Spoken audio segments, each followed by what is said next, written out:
We still do 7 NUFC Matters show a week for free. But if you want to help support NUFC Matters, then there are a few ways of doing it. Hit the like button on each live broadcast and video. This helps the channel grow. Hit the subscribe button and select the all notifications bell so you don't miss a single show.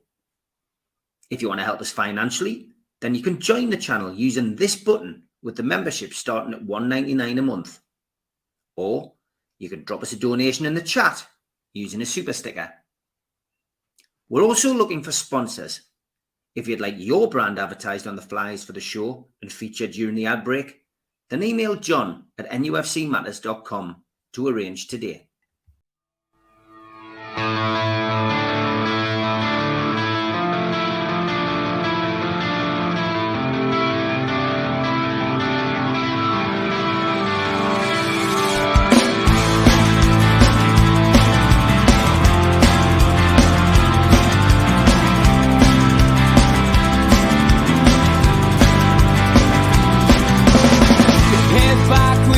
Attack. It feels like I've been talking to myself again, but it's the only way you're ever gonna learn. You look back and it's all in the past. I'm dwelling on the thoughts I cannot say to you.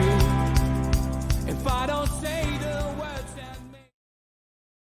Welcome along to NUFC Matters with me, Steve Wraith, and with George Mitchell today for another Those Were the Days. What year are we going back to today, George? 1990, 1991, Steve.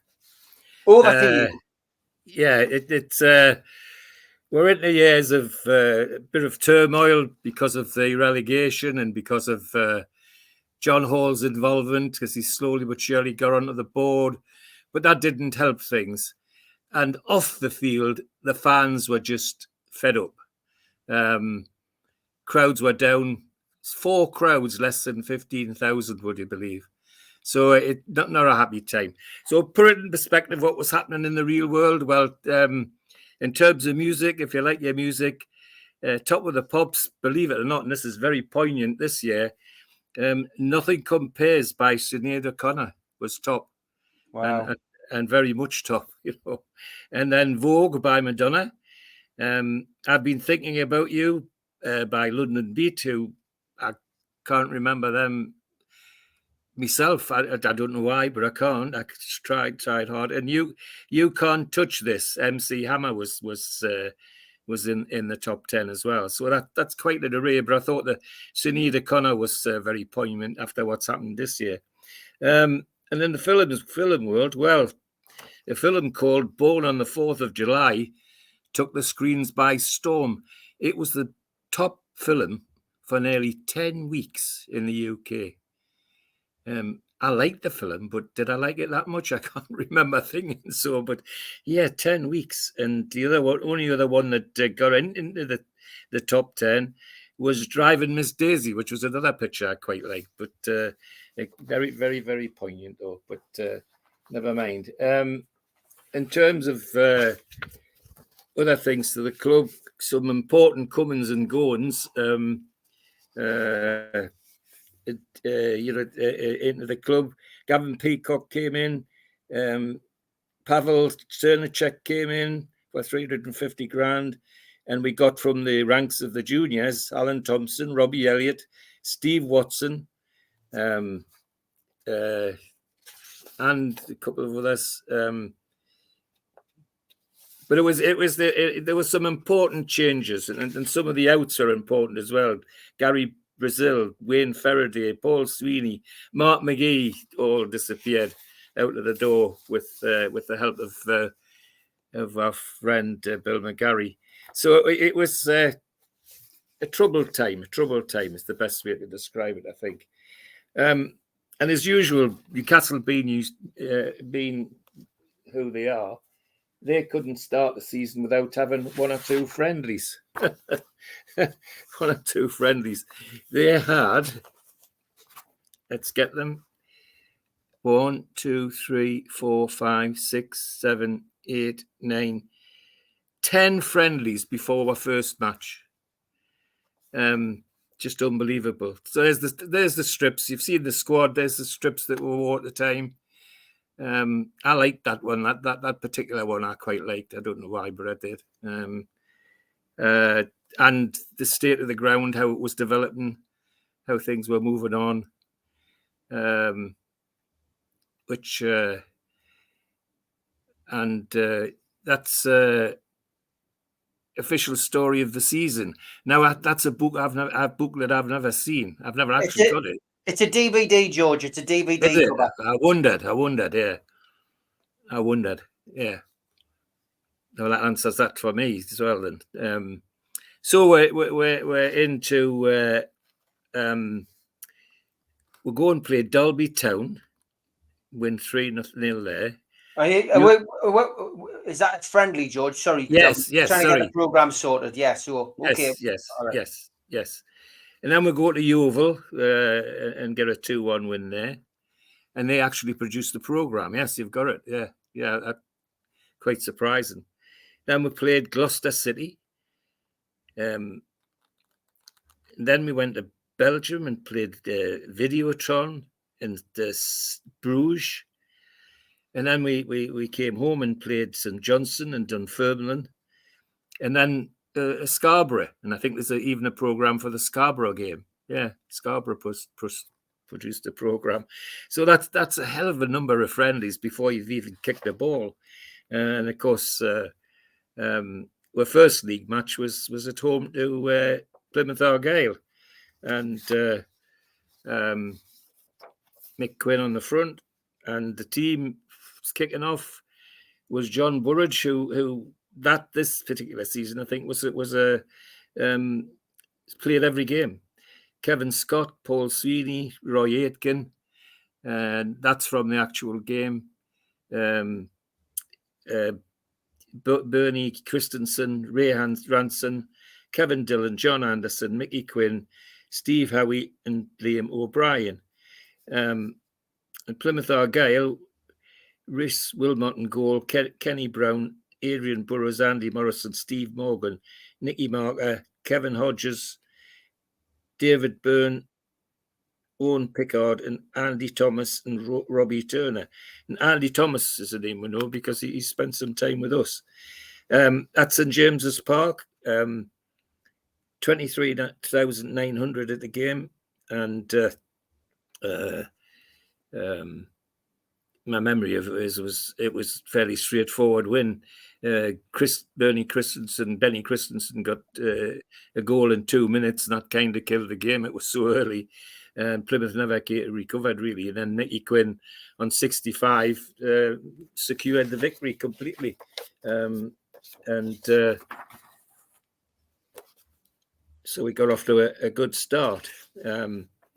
Next game was an away game at Blackburn. And we go with high hopes because we've had a good victory and we look as though we're playing reasonably well.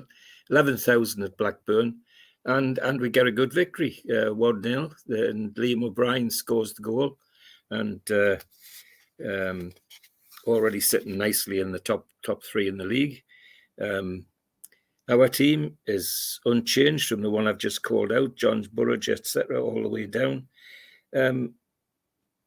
Except to the left side of the attack, and Mark McGee comes in and gets injured and is immediately replaced by Steve Howie.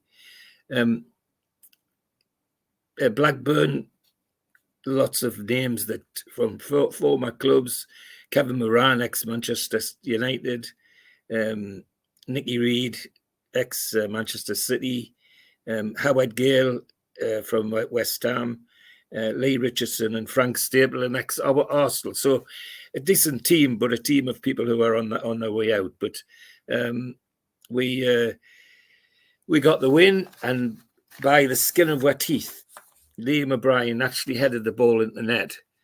And about 2 seconds after it went into the net, the referee blew the whistle. You could say it really was a last gasp.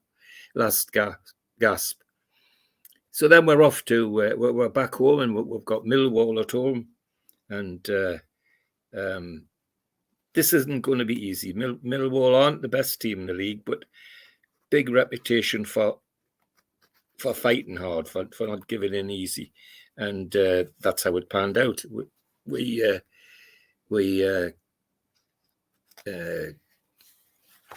did reasonably well, but unfortunately, in 10 minutes,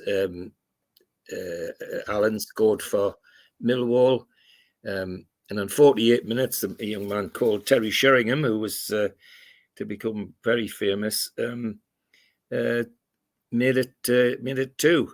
And while we battled back, we tried our hardest. The best we could do was a consolation by Mickey Quinn. Malcolm Allen was the original scorer for Millwall, and that's a name we get to know later as well. Our team, unchanged: Burridge, Scott, Sweeney, etc. Roy Aitken, captain, and John Anderson playing in the midfield role, which was interesting. Mickey Quinn up front with Liam O'Brien. Millwall, 1 or 2 old names from clubs in London. Alan McCleary, ex-Arsenal. Alex Ray, ex-West Ham. Malcolm Allen, Malcolm Allen actually ex-Watford and other things. And then up front, Terry Sheringham, who was a saves to be. So they beat us 2-1. We couldn't get the second goal or an equaliser or anything like that. It was a straight run out to a loss, which was sad because the win would have put us in the top 2 instead of the top 3. So we get rid of Millwall, and then we're off to Port Vale, and interesting trip to Port Vale. It's not a big ground, not a big club, but always interesting place to go. The Potteries, 18,000. 18,000 at the game. Now my sense is that's because it was boosted by a very large number of Geordies, of Newcastle fans, because that's not the sort of crowd they would be used to. They played well, they started well, give us quite a tough time, and 0-0 at half time, and it looked like it might peter out into a 0-0 draw. But on 66 minutes, Mickey Quinn is only Mickey Quinn. There was like a ping pong session in the penalty area, and nobody could get hold of the ball, but Mickey Quinn did, and when he got hold of it, it ended up with the roof of the net. So it was a 1-0 win at Port Vale. So we go back into the top 3 in the league as well, which is good news. And our next game is we're off to Sheffield Wednesdays away. Yeah, that's good. That's the programme. And I suspect that's a player that we used to have on the front of it, actually. Oh, I don't know. Is it? I'm just trying to see who it is. I don't think it's a player that we had. No. Right. Well, then I'm mistaken. Sheffield Wednesday, it's they're playing well and look as though they might do something in the league, but they give us a difficult time. We score on 40 minutes to get the lead off Mark McGee, and then David Hurst, this big centre forward, equalises just a minute later, just before half time, and then on 75 minutes, Mark McGee gives us the lead again, 2-1 on 75 minutes, and then lo and behold, just before the end of the game, Steve McCall, one of their attackers, gets the equaliser with virtually the last kick of the game. And people were quite, needless to say, disappointed because it looked like the 2 points were in the bag. And I have to keep remembering it's 2 points. I'm inclined to say 3 points these days, but never mind. Our team, unchanged from the previous 2. The only changes were in the substitutes, where we had Neil Simpson and Wayne Faraday as substitutes. Sheffield Wednesday, well, Kevin Pressman was their goalkeeper, a well-known goalkeeper. Peter Shirtcliffe was in Carlton Palmer names to conjure with in terms of defending. In fact, interestingly, Carlton Palmer's son actually plays for used to play for Sheffield Wednesday until recently. I don't know where he is now, but he was. Danny Wilson, well-known name. John Sheridan, somebody who kicked around the league for a while. Nigel Worthington, David Hurst, big centre forward. David Hurst is better known because he was one of the players that had a serious leg injury, so bad that they had to leave his sock on his leg so they could get his leg off the pitch without damaging it further. That's how bad the break was. And the bones were sticking right out. Everybody was being physically sick, apparently. Anyway, we get to 90 minutes and we end up with a 2-2. But the draw's better than a loss, and it's away from home and still keeps us in the top three for the time being. We now come home to a game against West Ham, and always tidy games against West Ham. They always play good football. They try to play good football, and 25,000 at the game. Our team picked by Jim Smith, virtually unchanged, except that John Anderson now has gone to fullback, and Wayne Faraday has gone into the midfield position that John Anderson was occupying. West Ham managed by Billy Bonds. Some characters in the team, Julian Dix, who had a reputation of being a bit of a lunatic while he was on the field. He kicked anything that moved. Alvin Martin, Martin Allen, who was the uncle of the Allen that was centre forward for Millwall, Kevin Keane, Jimmy Quinn, Irishman, Frank McAvenny, and Trevor Morley, who was a very dangerous winger, both for them and for England for a couple of times. But England here didn't last very long. We get a 1-1 draw. 15 minutes, Mark McGee puts us in the lead. And then bang, right on half time, Trevor Morley, the man I've just been talking about, makes it 1-1. It's an interesting 1-1. It goes to the wire because all the time that both teams are trying to score, and it made for an entertaining game. So then we come to a game with at Middlesbrough, which I still call a derby match. The Tyneside, Teesside derby game, I would call it. 15,000 at Dayson Park, and this is a League Cup match, and that's a picture from the game. That's and another one, yeah. I like the action photos, Steve. Yeah, me too. There's not that many around that you can use, willy-nilly. Anyway, we go to Middlesbrough in the hope that we'll get through this round of the League Cup. Well, unfortunately, we lose 2-0. Both goals scored by a man called Robbie Mustoe, who was a thorn in our side all the time he was at Middlesbrough. You could always guarantee he would score something against us. The Middlesbrough side had some interesting names in. Fullbacks, Colin Cooper. Left back, Tony Mowbray. Jimmy Phillips, Paul Kerr, Robbie Mustoe, Stuart Ripley, who was a 100 miles an hour winger, a bit like Miggy, actually, that we've got now. Stuart Ripley was that sort of player, 100 miles an hour. John Walk, who they bought from Ipswich, and John Hendry, of course, who we know, and Ian Baird, who we also knew, was with them. Our side virtually unchanged again, only on the substitutes. Archie Gourlay and Neil Simpson were the subs, but otherwise the team was unchanged. But we weren't at the races with this one. We lost.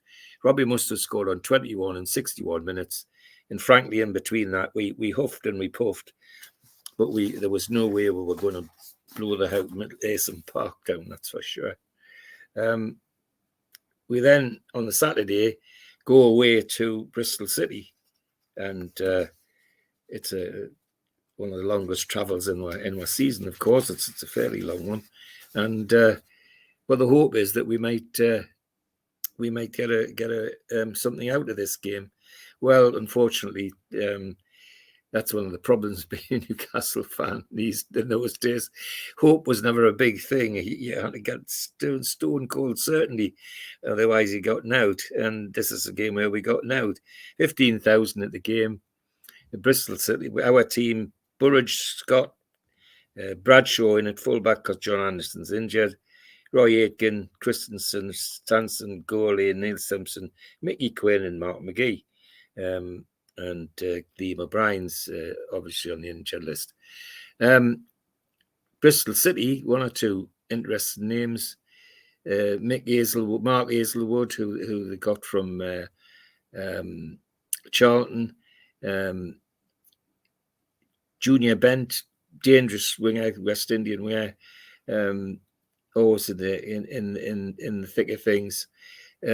Nicky Morgan, a little player, small player but very, very dangerous, and I think they got from Manchester United actually, and out on in the midfield was a man called Dave Smith, who we got to know reasonably well as well.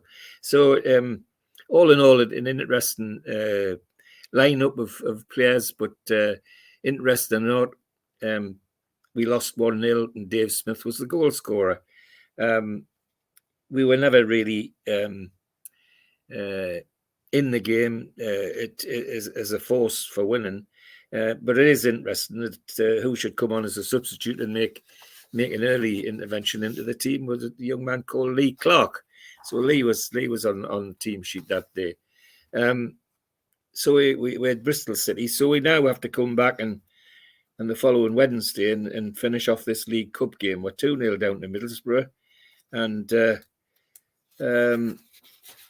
well, it's on aggregate, so we've got to win at least 3-0 or at least 2-0 to get a extra time, or well, it would have been a replay in those days. So we came and our team virtually unchanged by Jim Smith. Nicky Quint's up front with Liam O'Brien again. That's the only change. Is the Middlesbrough managed, of course, by Colin Todd, who ex-Derby and England international, and Mackham, of course, and some again similar people in the team: Tony Mowbray, Robbie Mustoe, John Walk, John Henry, Bernie Slaven is in the team this time, and Ian Baird. It's a 0-0 draw. It's a very, very boring 0-0 draw. Middlesbrough came to shut out, and shut out they did. It was an awful game. I can remember it quite well. It's funny how you can remember the bad ones as much as you can the good ones. But that was a particularly poor performance by us. And Middlesbrough got what they came for. They just shut up shop or park the bus, as they say in modern parlance.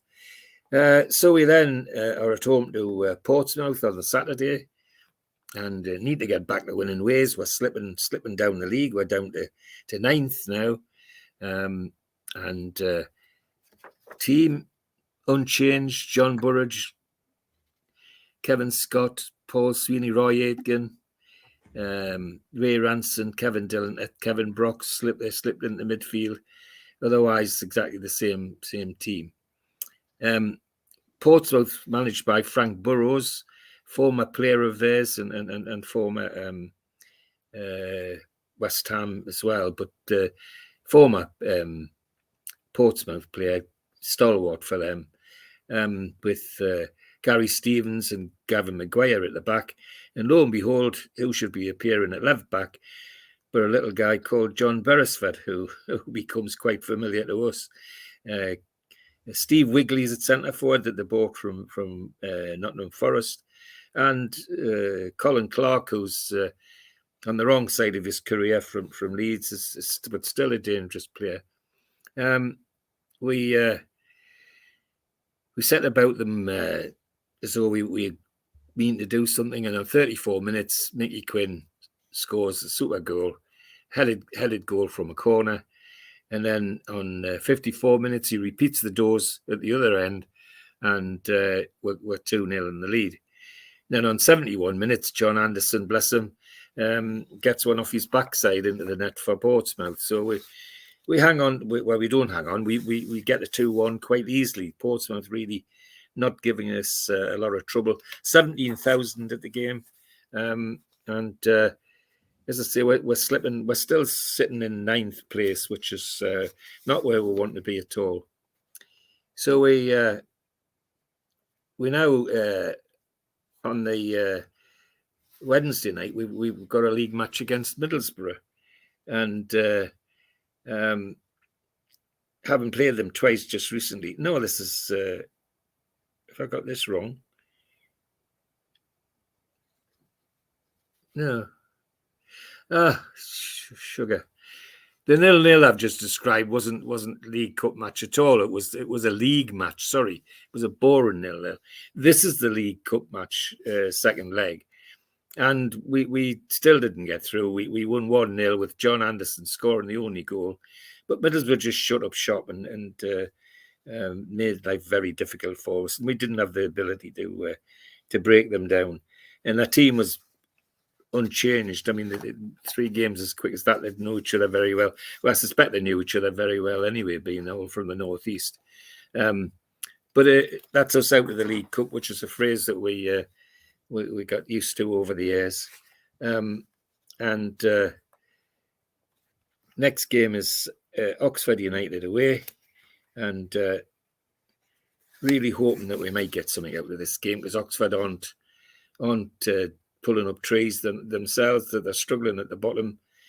We are 9th, 6,800 at the game, and I suspect half of those would be Magpies, because despite the doldrums we're in, people were still travelling. Team unchanged virtually: John Burrage, Scott, Aitken, Anderson, Ranson, Brock, Mickey Quinn, Mark McGee, Liam O'Brien, etc. Oxford, managed by Brian Horton, an old player of theirs, ex-Coventry player. Quite a nice side, but all people on their way out. Andy Melville, Steen Foster, centre-half from Brighton and Spurs. Jim Magillan from Ipswich. Mark Steen, centre-forward from Coventry, dangerous centre-forward in his day. And quite a tidy side, but because the sort of has-beens rather than hopefuls, they're not pressing us too hard, and we end up with a 0-0 draw, but quite an entertaining 0-0 draw by what I read in the press at the time, because both sides tried to play attractive football. So on the next Saturday, we're away again, and we're away at Ipswich, and it's a game we should have a chance into. We've slipped the 10th in the league now, so we go to Portman Road, 15,000 in the ground. Team: James Smith, very loyal, unchanged. Ray Ranson, halfway through the first half, gets an injury, and Darren Bradshaw comes on. But apart from that, it's an unchanged team. Ipswich, now managed by John Lyle, the ex-West Ham player and manager, have one or two names that get remembered because they had one or two Dutch players in the side, Zonder Van and Chris, I can't even pronounce the name, Kelly Maya, and others that they had. Dave Hill, a dangerous winger.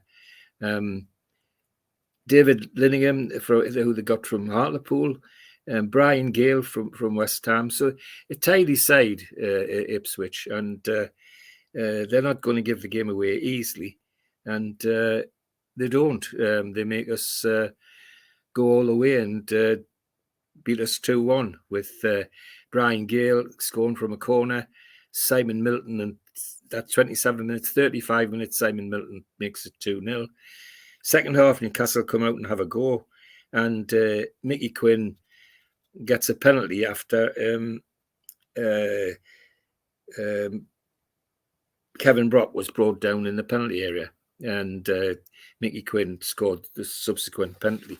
2-1. We give it a try as hard as we could, but we couldn't get anything out of the game. Next game, we're at home to Charlton. Charlton are tidy side, but not shouldn't bother us really. But bother us they did. After this game, there were one or two little protests, I think, after the match, and we 14 minutes, Charlton go in the lead. 37 minutes, it's 2-0. 74 minutes, it's 3-0. And then Kevin Brock gets a free kick on 81 minutes to sort of as a consolation. But Charlton basically walloped with it. It really was not good watching this one. Smith loyal to his team. Bereford, Scott Anderson, Aitken, Boney Christensen, Ray Ranson, all the people he's kept picking throughout the season. Lee Clark's in as a substitute. And Charlton Athletic with Lenny Lawrence, their manager. Great character, Lenny. As much known for his antics off the field as on them. Great character, but very likable man. He was. Anyway, they give us a shellacking. Only way I would describe it. And as I say, there was some muted protests at the end of the game with that one because it was so bad. So 3-1 lost to Charlton, and we're not doing so well. We're down to 12th now, which has got everybody concerned. Got another home game then on the following weekend to West Bromwich Albion. Our team, Smith's loyal to the same ones. The only difference is he now has Lee Clark in the team instead of substitute. He's not just on the bench, he's actually in the team. And he'd earned that from his performance as a substitute, actually. West Brom, managed by Brian Talbot, the old Ipswich and England midfielder. One or two characters in their side. Tony Ford, who Colin West, big centre forward that they got from down the road from the Mackhams. Gary Bannister, product of their own academy, clever player, always admired by lots of people. 14,000 at the game, which tells you how the Gallagher are feeling about the team's performance. Unfortunately, Colin Anderson for centre forward for West Brom scores on 8 minutes, and that knocks the stuffing out of everybody. But just after half time, Liam O'Brien gets an equaliser and gets a result, because that's how it stayed till the end, and it was not pretty, but we got a point at least out of it, which was not unexpected, shall we say. We're now away to Hull, and we go to Boothry Park. 9,000 in the crowd in Boothry Park. We're slipped down to 16th now before this game, which has got people upset, and the manager's making certain pronouncements in the press, which aren't going down well in the boardroom, suggesting that he's not being supported. And I think that was Jim Smith committing suicide, actually, but never mind. We'll see as the thing progresses.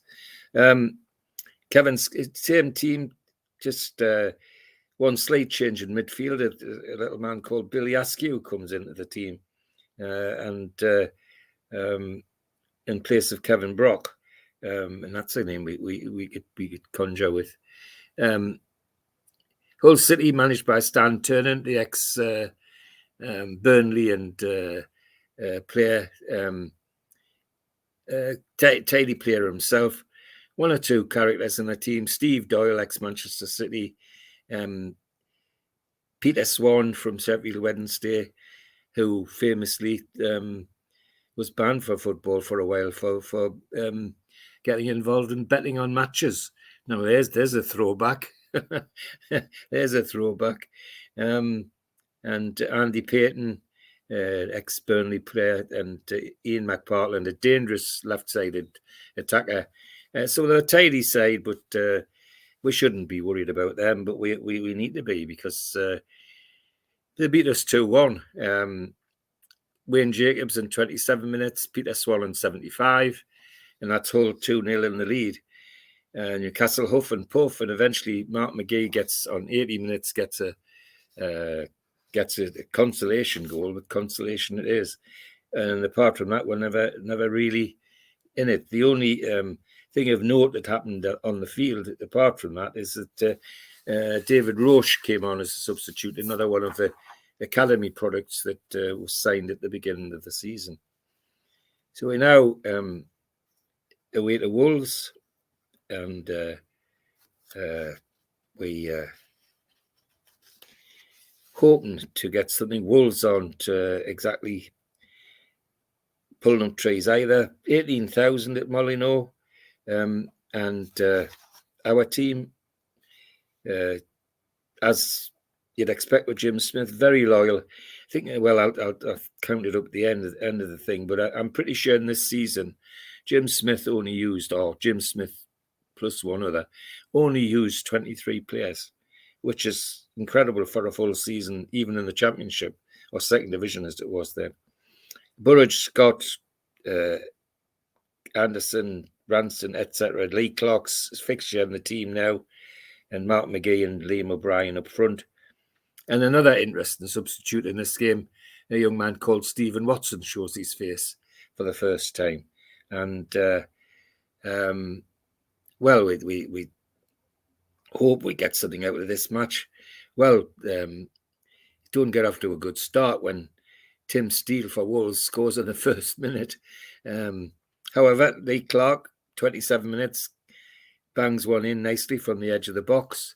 And we think, well, we're in with a shout here at half time. And we fingers crossed, but fingers crossed or not. From a corner, the fullback called Gary Bellamy slots home a ball from the edge of the penalty area and makes it 2-1. And to be honest, we're never really in the game after that. We huff and we puff, and but some interesting players in the Wolves side just the same. Mike Stowell, a goalkeeper, well known. Andy Thompson at centre back.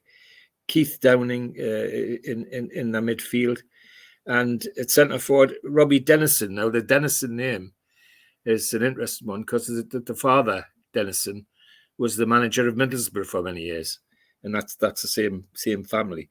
And centre forward for them, right next to Dennison, was a man called Steve Bull, who was a Wolves legend and in England player as well. So 2-1 lost Wolves, and we're now in the awful position of being 19th. So we're not just in the Championship, the second division now. We're actually looking over our shoulder to see where we're going. And we home game against Barnsley, and everybody's hoping, well, surely this should be a turnaround. 15,000 in the ground at St James's. Team almost, well, unchanged. The only changes and substitutes with Lee Clark still stuck in the team, which is great. Barnsley managed by Mel Machin, former Coventry stalwart, and Barnsley stalwart in the earlier days. Interesting characters: Carl Taylor, Ian Banks, Mark Smith, all ex-Leeds players who shifted over to Barnsley. Brendan O'Connell and Dobbin, the centre forward, and Steve Cooper, a dangerous forward as well. Most of those are from Yorkshire teams, migrated to Barnsley, either Leeds or Sheffield Wednesday, and they were a tidy side, but they shouldn't be worrying us at any stage of the season. but lo and behold, we struggle and struggle, and it's a point, but it's a very, very dour 0-0 draw at Oakwell, and at St James's Park rather, and to say that the crowd's unhappy is putting it mildly. The Gallagher was not amused, as the best I can say. We then go off to Nottingham Forest, and we go to in hopes of seeing if we can recover something. A City ground, only 19,500 inside. Oh, sorry, this is the Zenith Data Systems Cup second round, and but even so, we shouldn't be worrying about this. And our team unchanged. There's no question of sending weekend teams because it's one of these Mickey Mouse Cup things. We'll actually send the teams that was playing in the league. Only thing for us to mention is Lee Makel is another of the lads that signed professionally that started that season. He also makes his debut, and Matty Appleby as well. Two names that we know reasonably well. Nottingham Forest, well, still managed by Brian Clough. Crosby, the goalkeeper, a character. Brian Laws, a jury at fullback. Stuart Pearce. Des Walker at centre half. Stephen Hodge defensive midfielder. Franz Carr on the wing. And Nigel Howard Clough at centre. It's centre forward. It's the son of the manager, of course, and Gary Parker, a dangerous left winger as well. A good game, but one which we never were in really. Kevin Scott from a corner headed win the lead, and after that we just went into our shells. And on 49 minutes, Steve Hodge headed a corner in, and Nigel Clough scored a very nice goal to give them a 2-1 win in this Zenith Data second round cup, and that's another cup that we've had a defeat in. And we're now at home to Watford, and we're 18th in the league. It's we're looking over our shoulders when we shouldn't be. 13,000 at the game at St James's Park, so you can see that the average is dropping quite badly. Jim Smith, very loyal. Burridge, Scott, Aitken, Christensen, Anderson, Brock, Quinn. The names roll off the tongue because he picks the same ones week in, week out. Watford, managed by Colin Lee, ex-player of theirs, ex-Derby player. They have one or two characters. Dave Holdsworth in defence. David Byrne, Gary Porter, Paul Wilkinson, and Andy Kennedy, all well-known professionals in football, some of them on their way out, some of them on their way up. And 13,000 at the game. And, well, we give it a go, is how I'd describe it. But Huff and Puff, we might, and they didn't look like scoring, we didn't look like scoring. And then lo and behold, very, very his jinking run by Kevin Brock into the box, and bang, he's brought down. And Mickey Quinn on 75 minutes makes it 1-0, and that's how it stays till the end. Very, very satisfying, but not the best match I've ever seen, I've got to say. We're now off to Leicester.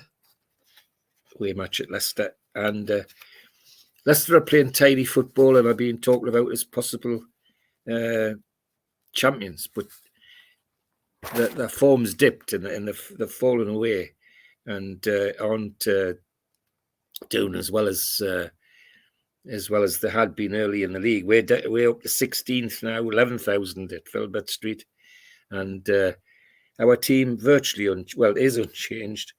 Lee Clark's still in the team. He's injured, and Tommy Gaynor comes on in place of him. Mark Hooper. David Pleat is the manager of Leicester, and that's a good football name, been around a while. and one or two names in their team that are well known, like Steve Walsh at centre back, Gary Mills, Paul Reed, David Oldfield, Mark North, and a little man called David Kelly out on the left side of their attack, which is a name we get to know quite well, really. And an entertaining game. Everybody expected this would be possibly a horrible ball draw. Well, it was quite the reverse. Sadly for us, we come out on the wrong end of a loss, but it's goals galore. You know, Mickey Quinn 18 minutes, Terry Fenwick for them 19 minutes, David De Gea 39 and 68 minutes, Mickey Quinn on 69 and 87 minutes, getting his hat trick, and Liam O'Brien on 74. And just when we think we're going to get away with a draw, a 4-4 draw, David De Gea gets a penalty and makes it 5-4. So a fascinating game with two teams playing good football, but we're on the wrong end of it. That's the problem, and that means we're heading the wrong way down the league, because that's not doing any good whatsoever. We're now away to Plymouth. Now we beat Plymouth at home, and everybody thinks, well, let's repeat the doors if we can, because Plymouth aren't doing that well. At home park, only 7,800 there.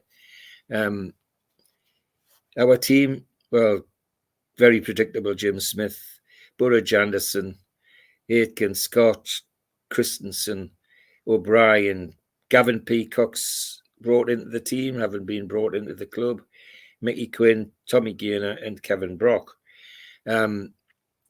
This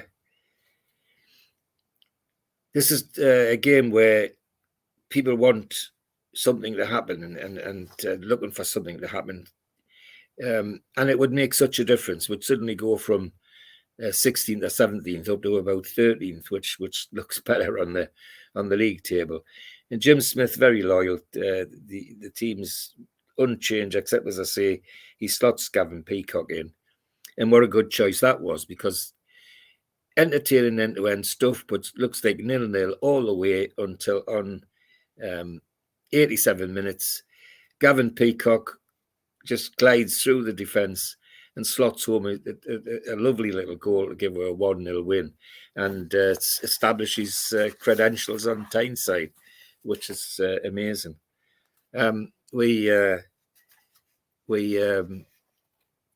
go to Leicester City. We go to Bristol Rovers next. We've got an away at Bristol Rovers. They're not tearing up the trees either, but we're not doing the 6,600 in the game, and we're up to 15th with goal differences and things being worked out. The Jim Smith team, John Burridge, this season actually 100%, I think, John Burridge. John Anderson not far off, Roy Aitken not far off, Kevin Scott not far off. And it's interesting that even though he's playing this settled team, they don't seem to be getting the results that they deserve. And at Bristol, it's the same. Carl Saunders for Bristol puts them 1-0 lead on 65 minutes. Tommy Gaynor, who comes on as a substitute for us on 76 minutes, gets an equaliser. And that's the way it stays, 1-1 till the end, which is helps us anyway in the league table. It can't be bad. Bristol Rovers married by Jerry Francis, ex QPR player. Interesting, some of the team. Jeff Twentyman from Liverpool. Ian Holloway is the name we know from the London area, and being a very outspoken manager. A manager I like, actually, because when Ian speaks, it's from the heart. He's a real football man. Tony Pounder, Carl Saunders from West Ham, and Devin White from West Ham. So it's Jerry Francis Spring in London as in. Nice, tidy game. Both teams playing good football. The 1-1 draw, fair result. And that's starting to... It gets us a point and starting to slide us up the league a little bit. We're at home to Swindon Town now. Swindon, the previous season, had only just promotion to the first division because of some irregularity in their accounts, which allowed a certain team down the road from us to get promoted instead of Swindon. And Swindon never recovered from that because they slid down the league alarmingly in this particular season. And we were 15th and they were 19th. So surely we'll get something out of this match. Well, John Gittins gives the Swindon the lead on 11 minutes and Mickey Quinn equalises on 34. And after that, it's a game not worth remembering, to be honest. It was very, very poor. Football was poor. Our team, Jim Smith, very loyal. Same team, Burridge, Anderson, Aitken, Kevin Scott, Christensen, Brock, Ranson, Quinn, Dylan, Liam O'Brien. It's Swindon Town, managed by Osvaldo Ordiles. Fraser Digby in goal, a character for them. Paul Bowden, Mickey Hazard, Steve Foley, Duncan Shearer, Steve White, all good names, but on the way down. Anyway, they come to St James's to a 17,000 crowd and get a 1-1 draw, which doesn't please the Gallagher at all because they're expecting that we should have beat them. So we get Swindon out of the way, and we have that's on the Wednesday night, and on the Saturday we've got Notts County, and now Notts County aren't brilliant either. And surely we're going to do something with this, but no such luck. Jim Smith's team unchanged. Notts County managed by a gentleman called Neil Warnock, for goodness sake. I mean, this is 1990. He's still kicking the ball about somewhere. Steve Cherry in goal for them. Dean Thomas, Dean Yates. Lots of players from ex-Manchester United, Manchester City. And centre forward Dave Regis, who came from Coventry, a dangerous player. And everybody thinks this is easy peasy. Well, nothing's so easy peasy about it. 0-0 at half time. Then Kevin Bartlett 65 minutes and Mark Draper on 90 minutes with a penalty. And Notts County go away with a 2-0 win, and 17,000 Geordies go home rather upset and see their team slide down to 17th in the league, which is not what they're expecting at all. So then we have an away game at Oldham, and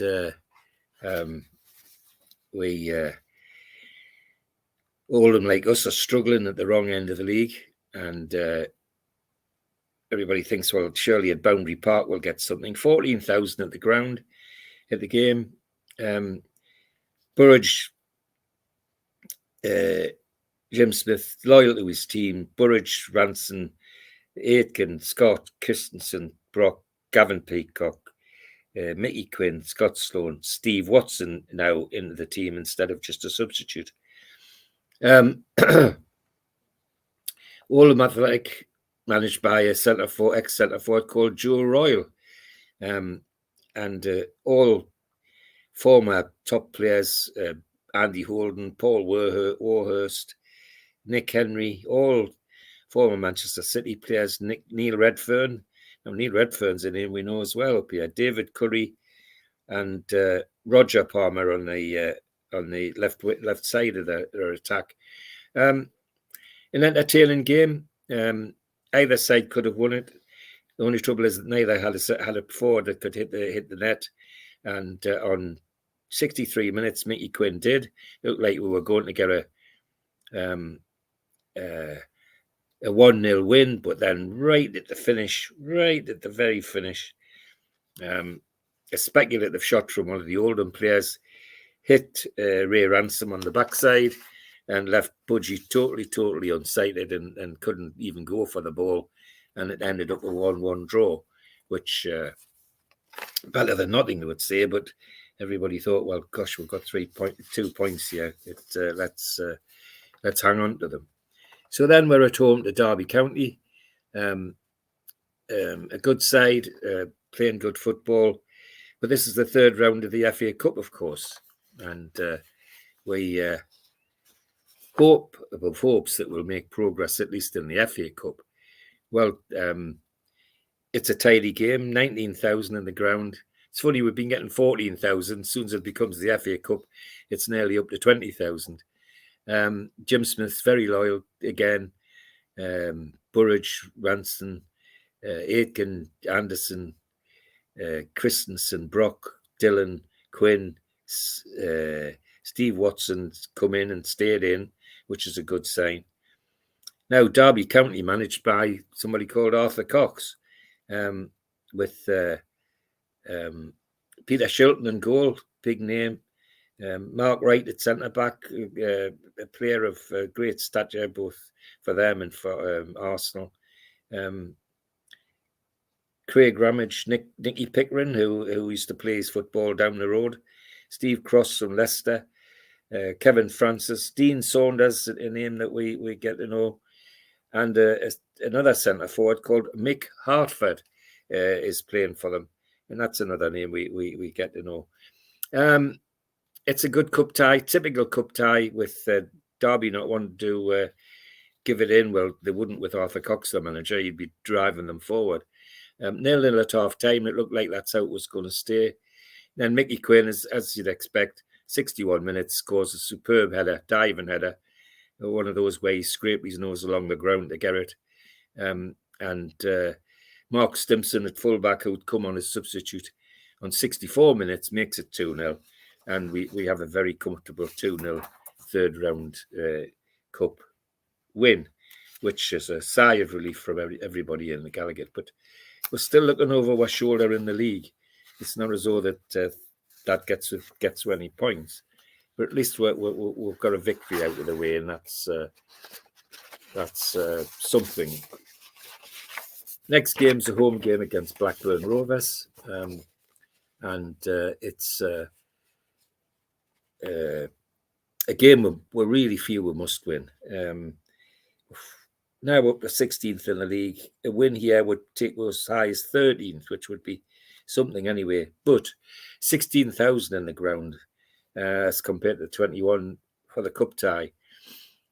Jim Smith, you can name the team yourselves. Burridge, Ranson, Aitken, Anderson, Christensen, Kevin Dillon, Gavin Peacock's back in after his injury, Mickey Quinn, Steve Watson, and then Dave Mitchell, who they brought from Aberdeen, I think, in the summer, gets his first outing because of injuries. Blackburn, managed by Don Mackay, ex-player of theirs. Some interesting players in the same team. Bobby Mims, the goalkeeper. Mike Duxbury, ex-Manchester United. Kevin Moran, ex-Manchester United. David May, ex-Manchester United.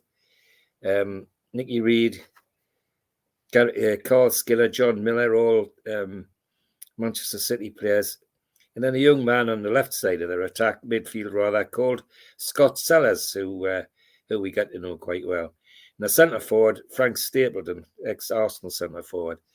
A tidy side, but thank goodness we 0-0 at half time, and we go for it the second half and get a goal through Dave Mitchell, and we get the 2 points with a 1-0 victory. And we're now away to Brighton. And Brighton, tidy side, but they shouldn't be troubling us. We should be better than them. But trouble us they do. And it's interesting because we go down 42 minutes. 55, Mickey Quinn equalises. 70 minutes, Kevin Brock with a free kick puts us in the lead. And then Brian Wade, the attacking midfielder, on 75, 83 and 89 minutes, scores 3 more. So he ends up with 4 goals and we lose 4-2. Quite a bad defeat, really, at the end of the day. Our team unchanged. There's no excuses about team because Jim Smith just picks the same team. Brighton, Barry Lloyd's the manager, player. Some interesting characters in the team. Steve Gatton, Gary Chivers, Dean Wilkins, all ex-Chelsea or Spurs. Clive Walker, Chelsea. Brian Wade that scored all the goals, and Mike Small, all former London players. But 4-2 went to Brighton, and we were not at the races, I'm afraid. Only 7,000 at the game. Next game's an away game to Millwall. Everybody read what a tough game the game against Millwall was at St James's. Well, no different at the Den. 11,400 at the game. The Newcastle team, well, you can pick it yourself, unchanged. One change, sorry. Gavin Peacock's come back from his injury and he's in the team. Millwall, managed by Bruce Rioch, good name in football, and some interesting characters playing for them. Barry Horn, the goalkeeper, was around a bit. Paul Stevenson is a name we'll know. On the right wing, on the right side of their attack. Teddy Sheringham at centre forward. Alex Ray is attacking midfielder. And Les Bartley on the left. So quite a tidy side. But we go and we have a go at them. And in 6 minutes, Gavin Peacock, thank goodness for him, on 6 minutes scores a goal. And we end up with a 1-0 win. Second half was backs to the wall, but so what? We got the points, which we're desperate for because we're not looking. We're looking over our shoulder far too keenly at this time, and so we're home to Port Vale, and we got points at the Vale when we went there. So 14,000 at the game, which is tragic for St James's Park, but that's the way it was at those days. People were walking away from what they were seeing because it wasn't very pretty. Jim Smith, same team, pick it without me saying it. And then Port Vale, John Rudge is their manager now, ex-player and stalwart of theirs. And they've got some interesting characters in the team, ex-First Division players like Neil Aspin, Dean Glover, Ray Walker, Andy Porter, Robbie Earle from West Ham, and Darren Beckford playing on the left side of their attack, a dangerous player. It's a straightforward game for Newcastle. Thanks to Gavin Peacock, 4 minutes we're in the lead, and then Mickey Quinn on 73 just settles it. And Port Vale never really troubled us. So a 2-0 win, which puts few smiles on the Gallagher's faces. But we're still at the wrong end of the league and not going anywhere very rapidly. The next game is at home to Forest. We've had a cup game against them, so we knew what to expect. Well, with Clough's teams, you always know what to expect, that they're not going to be easy, that's for sure. We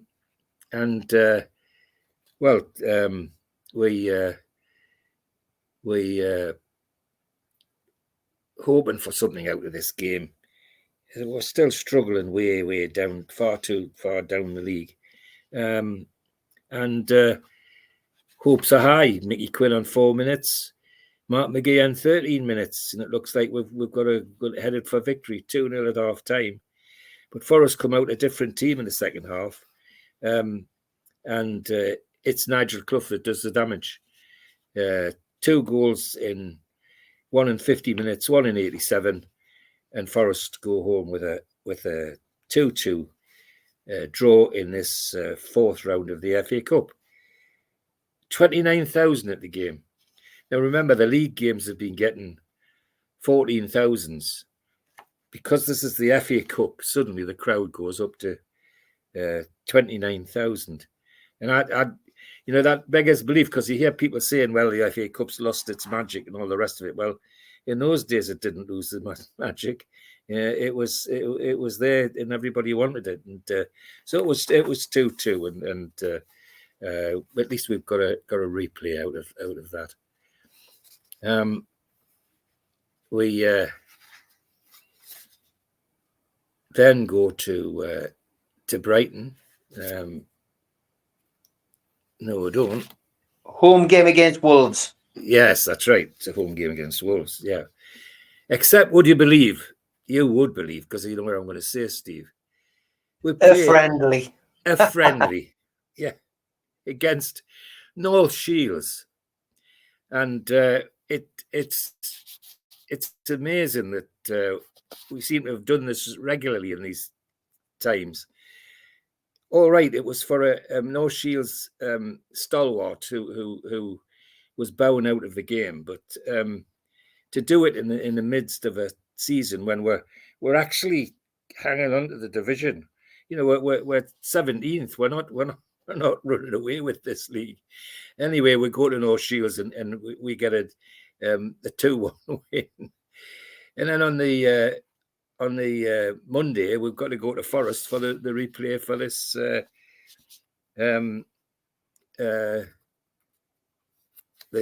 cup game. And, well, go we did, but what happens is quite alarming. Quite alarming, because we lose 3-0 and we're out of the cup, and it's down to young Clough again. He mesmerises the defence. Scores 2 himself, and Steve Hodge scores the other one. 28,000 at the City Ground, and we're out of the cup. Smith's team, very, very loyal to his players, unchanged again. Clough's team, unchanged from the last time we've seen them, with Brian Laws, Stuart Pearce in the team, Des Walker, Stephen Hodge, Gary Crosby, Terry Wilson, Nigel Clough, Roy Keane in the team. There's a name to conjure with. And Gary Parker. But we were never in it. It was their game, from Clough scoring in 33 and then adding to it in 81, and Gary Parker sealing it on 85. So out of the cup again, lads, and that's very, very disappointing. So we're at home to Wolves next, and 18,000 at the game this time, and we're up to 13th now with the recent run of results. Jim Smith with Burridge, Ranson, Aitken, Scott. The names you all be bored with, because they're exactly the same. The only difference is substitutes, and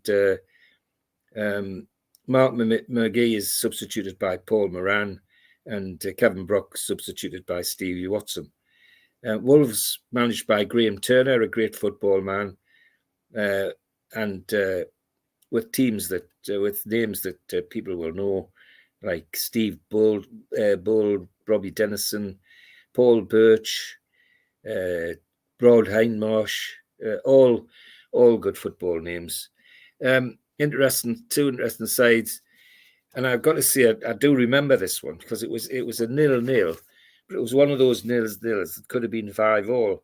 They did everything but put the ball in the net, but it was an entertaining game. So it was a 0-0, and we got a point to help our league position.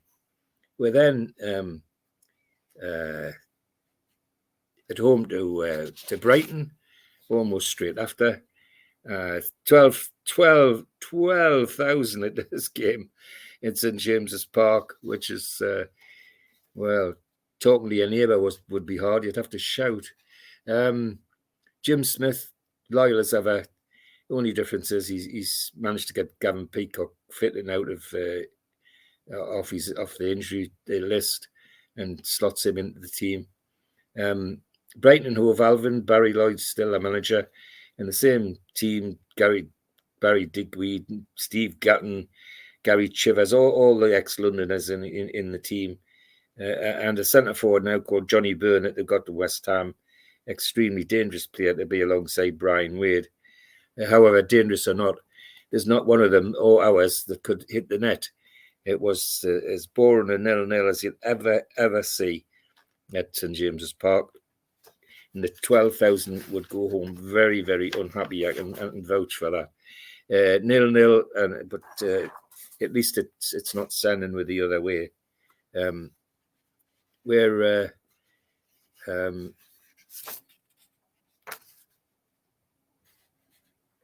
now at home to Leicester, and it's a game which was 5-4 when we went to their place. Everybody wants the similar score, except that the 5 be us and not them. However, we need to worry because Mark McGee and gets 2 goals on 17 and 37 minutes to calm the nerves. And Tommy Wright for them on 49 minutes pulls one back. 13,000 in St James's for that. We've now slipped to the heady heights of 12th in the league. Jim Smith, same team, Burridge, Anderson, Aitken, Scott, you name it, you can say it without me. Leicester City managed by a man called Gordon Lee, would you believe?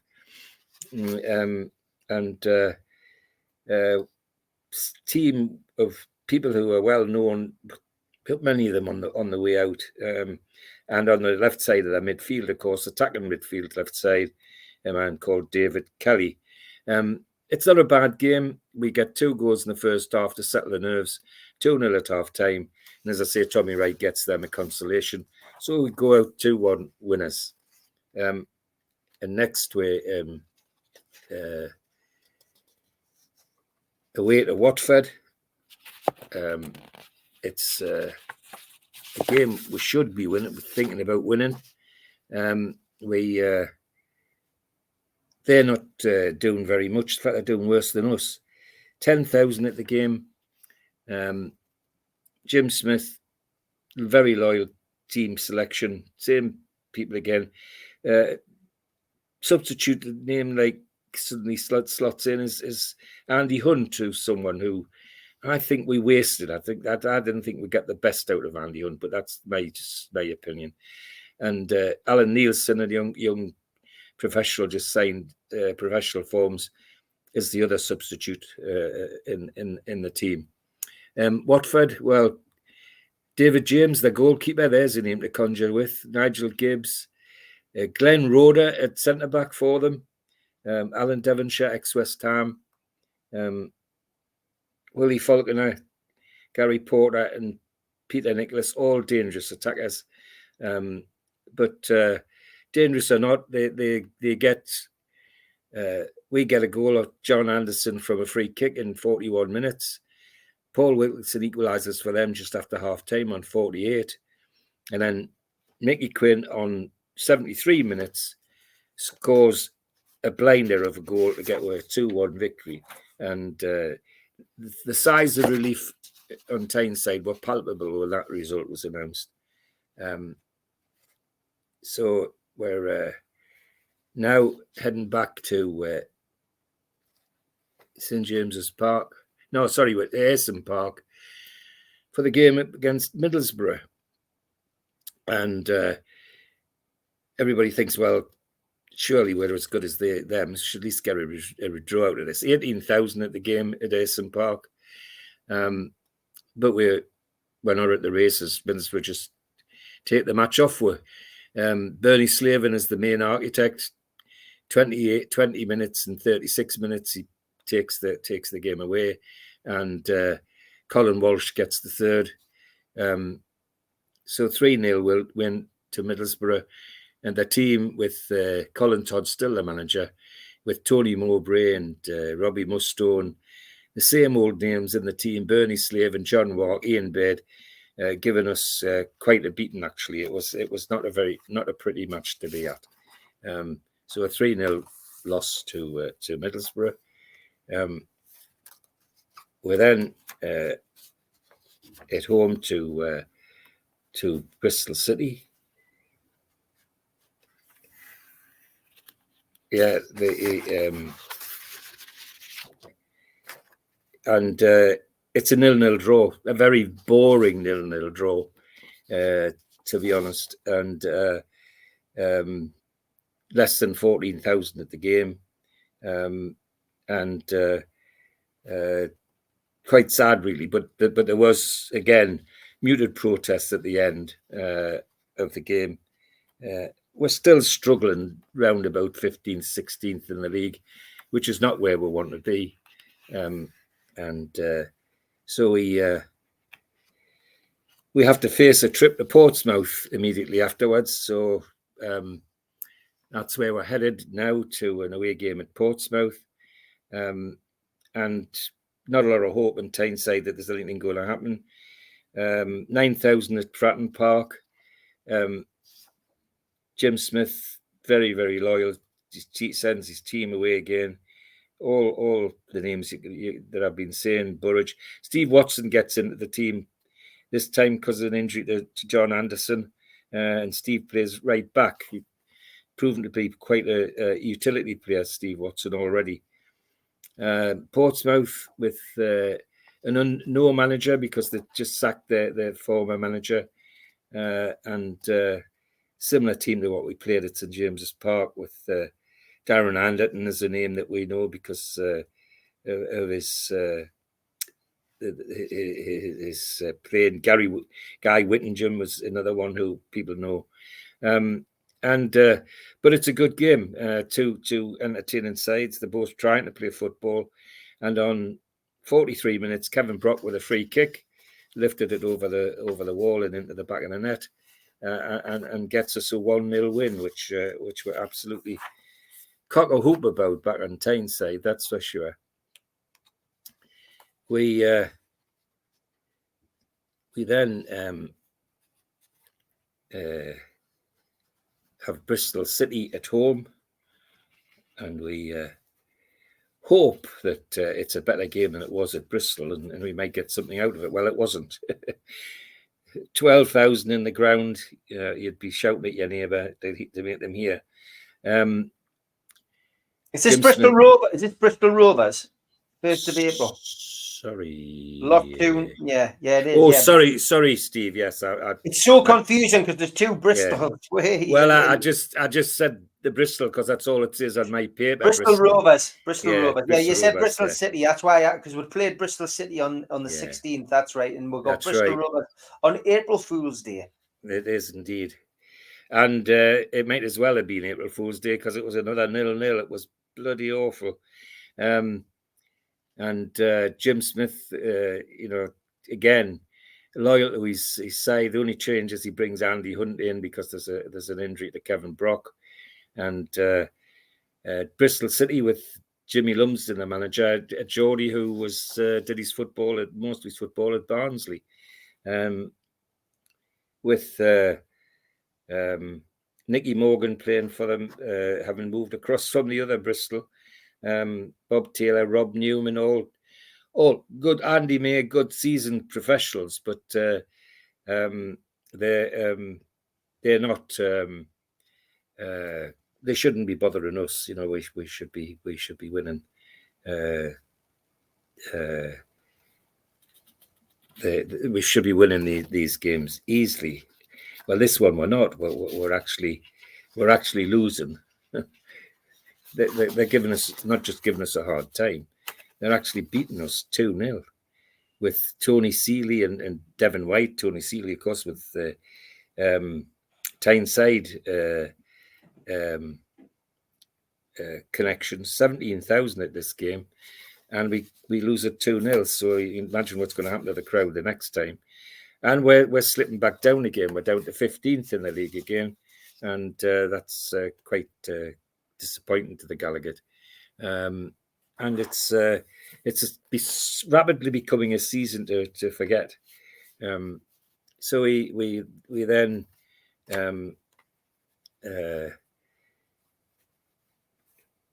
Notts County I tell you what I'm going to do. I'm going to do the ads. I'll let you get your paperwork sorted, George. We haven't had a break, and we've got to do the ads halfway through the show. Okay, I might have confused you with the Bristols, mate. It's it's all right. It's all right. The way that the programs have gone in the photos that we've got might have confused me. So have a look, get yourself a order, and we'll play with the ads. Yeah, we'll go. Right. A big thanks to all our sponsors, Skips and Bins, telephone 0800 25 45 25 3, email inquiries at skipsandbins.com, website www.skipsandbins.com, easy contract free and pay-as-you-go waste collection. A big thanks to Mr. Vicky's Sauces, handmade in Cumbria. You can order yours today by emailing info@mrvickies.co.uk or telephoning 01768 210 102. Or go to the website, mrvickies.co.uk. A big thanks as well to United Group Travel. They are a UK coach holiday firm based in Morpeth. For just £30 deposit, you can book a trip across the UK. There are no strangers on their buses, just friends you haven't met yet. They're taking bookings now for 2024 tours, and you can call them on 01670 632 460 or mobile 0791 666 4174 or 07957 141 654. Big thanks to Media Arts for all the help with the video side of things. And a big thanks as well to New Workwear. You can find them at newworkwear.com. Please subscribe to the channel. All you need to do is hit the subscribe button. It's free. Hit the thumb up under the video to like the video and click share to share to your other social media. We're also available as a podcast on iTunes, Spotify, and other podcast providers. If you want to help the channel financially, why not take out a one-off £25 membership? What do you get for your money? You get a scarf, you get a pen, you get a membership card, and a cup, and you get entry into the monthly draw. How do you do it? Go to NUFCmatters.com. If you've got a smartphone, put your smartphone over this QR code, and it will take you straight there.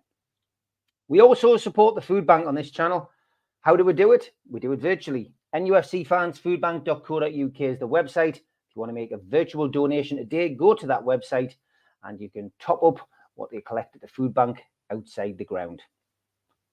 We always advertise events on this channel as well. If you've got an event to advertise which has got a Newcastle United theme, please let us know. An evening with Frank Clark and John Gibson takes place at the Irish Centre. Tickets are £15. NUFCmatters.com for your tickets. The Tyne Theatre and Opera House are holding an event with Keegan, Beardsley and Waddle, the class of 84, 25th of January 2024. And you can book now 0844 249 1000. That's 0844 249 1000. If you go to NUFCmatters.com as well, we've got a couple of raffles ongoing. The Alan Shearer signed ball raffle, £1 a ticket. And the Kieran Trippier picture, £1 a ticket for that as well. And once the tickets are sold, the draw will be done. We've also got some T-shirts, which you can buy. The latest one, the latest hot seller, is this one. Geordie's on tour.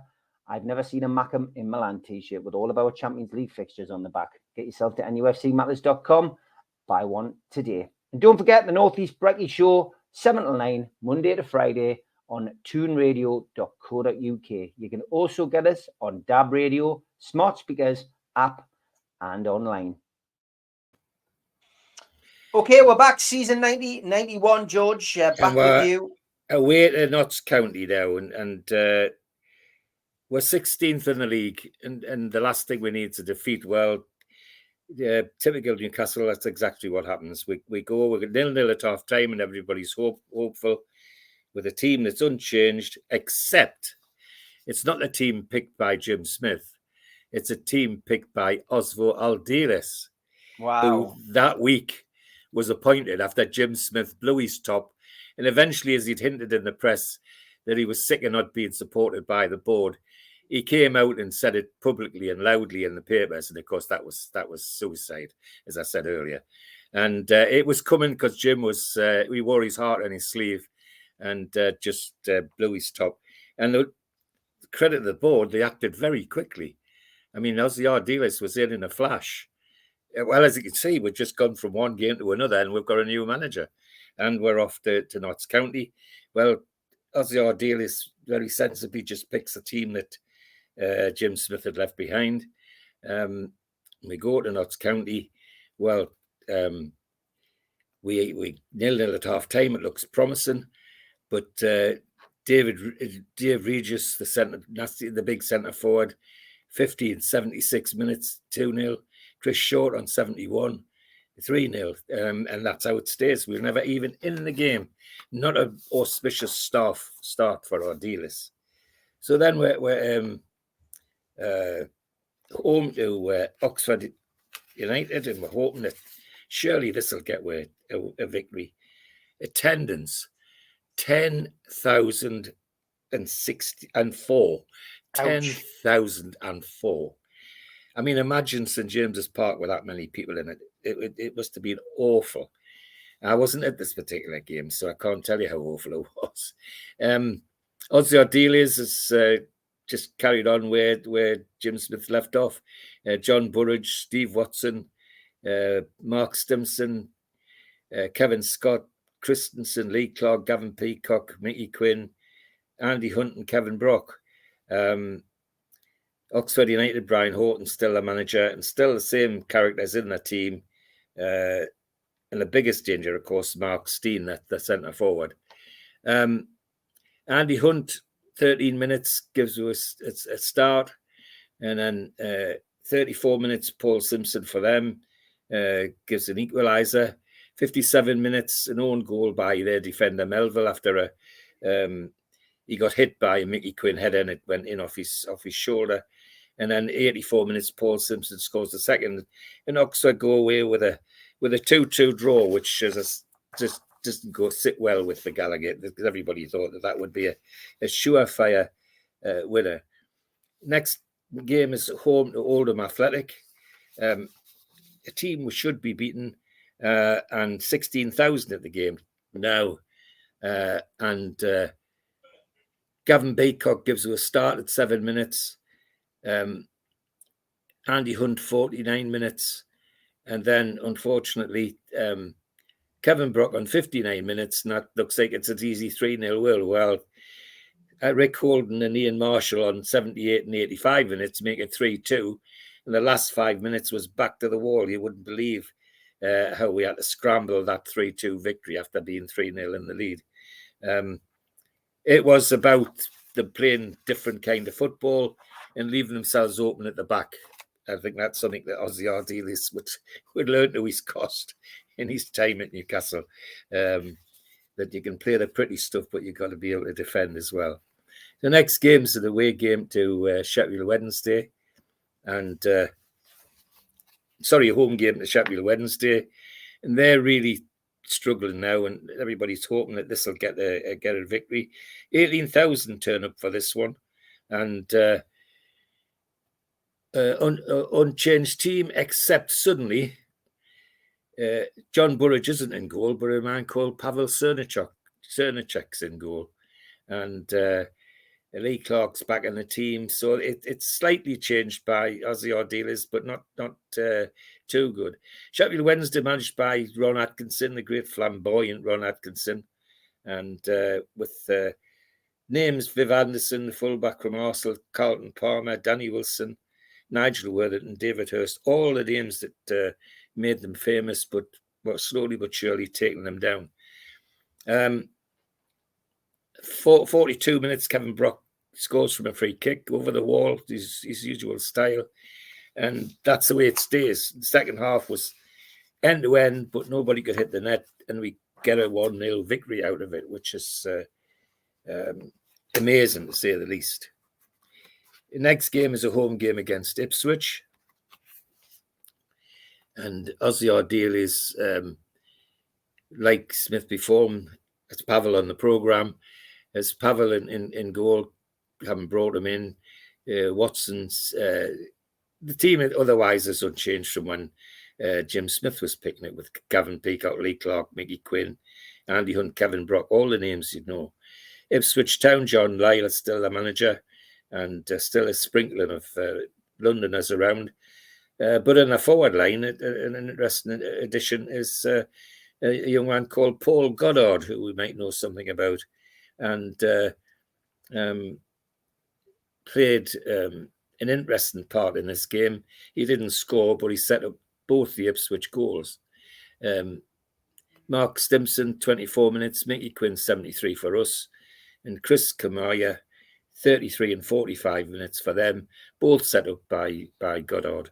And it looked like we're going to lose 2-1, but Mickey Quinn settled it on 73, and we get a home draw after everybody hoping that it would be a home win. And we're now heading down towards West Ham to Upton Park, the bowling ground, as they call it. 24,000 at the game. Roger Milford, the referee, is a name that people might remember. Aussie, same team, Cernacek, Watson, now brings in Robbie Elliott off the bench, another young player that was signed earlier in the season, and Lee Clark still in the team. So he's given some of the young'uns the head already. It's to be his undoing eventually, I think, but he's already started the signs. West Ham have an interesting guy at left back called Chris Hughton, would you believe? And Ian Dowie rather in their attack, who someone else we get to know for other than player reasons. However, we give the game a go, and in 16 minutes, Gavin Peacock gives us the lead, and we hold on, and then on 61 minutes, Ian Davis for West Ham gives them an equaliser. And so we come back for the very creditable 1-1 draw from West Ham, which helps to lift us to 12th place in the league, which is something. We're then away to Charlton Athletic, who really give us 1,000 at St James's. Well, we didn't want a repeat of that. 7,000 at the Valley. That must have looked desperate. The Valley's a very big ground. 7,000. Goodness gracious. Lenny Lawrence is still a manager, and they're middle of the league like us, but we hope this is the sort of team we could beat. But although we play an unchanged team, young Steve Howie gets it out in a substitute, and we end up on the wrong end of a 1-0 defeat on 80th minute to score the goal. So people were sick of that one, because it looked like we'd get a point, and we ended up with absolutely nothing. We're now I've got West Brom away. It's they're not too good either, but they're slightly higher than we are, and we're still 12th. Aussie Ardealers, same team, Cernacek, Watson, Robbie Elliott. Once the young'uns were in, Aussie left them in, and as I say, I think that was to be his downcome later on. West Brom now managed by Bobby Gould, one of the crazy team from Wimbledon. Some good old players in the team, but that's their problem. They're all a lot of old players, and a name which we get to know up here quite well. Don Goodman is in their attack, and it's Goodman on 8 minutes that gives West Brom the lead. 65 minutes, Mickey Quinn equalises. So we come away with a creditable point from West Brom. And we're now sitting 11th in the league. And we have a match at Barnsley. And we think, well, we could surely get something at Barnsley. At Oakwell, 9,000 in the ground. And on 24 minutes, Gavin Peacock puts you in the lead. Stays like that till 54 minutes when Mark Smith, their dangerous centre forward, equalises. So we come away from Oakwell with another point. And Aussie again he's the same team. He's put those youngsters in: Dee Watson, Lee Clark, Lee Mackle on the left side now, and Steve Howie is a substitute. He's left them in, and they've got a draw for him, got a result. So 1-1 at Barnsley, and we're starting to look safe at long last. And we then finished the season at Hull City, come to Newcastle, and we think, well, let's finish off with a victory. 17,000 in the ground. Well, hard lines, lads. Dave Walmsley and Lee Thompson for Hull, both goals just before half time. And then Lee Clark on 88 minutes gets with a consolation, and we lose to Hull the last game this season, 2-1. Ozzy, true to his word, puts the young'uns in and he keeps them in. Steve Watson, Robbie Elliott, Lee Clark, Andy Hunt, Lee Mackle, all new professionals. He's kept them in once he's put them in. Hull City managed by Terry Dolan, an ex-player of theirs, and took the game off. Didn't steal the points. They just beat with 2-1, and a season that really most people were glad was over. We finished 11th in the league in the finish, and some would say lucky at that, because some of the draws were squeaky draws, no doubt about that. But the turmoil off the pitch, no doubt, has massive impact. And they see in the crowds down to 10,000. Well, how do you perform in front of that, and especially when it's hostile as well. I can't say I was unhappy to see that season end, and I think a lot of people would be the same. So that's 1991, Steve. Great stuff as always, George. Look forward to joining you on the show again very soon for another Those Were the Days. But for now, take care, mate. Thanks very much. Good to see you. Bye-bye, everybody. Bye-bye. Thanks for watching.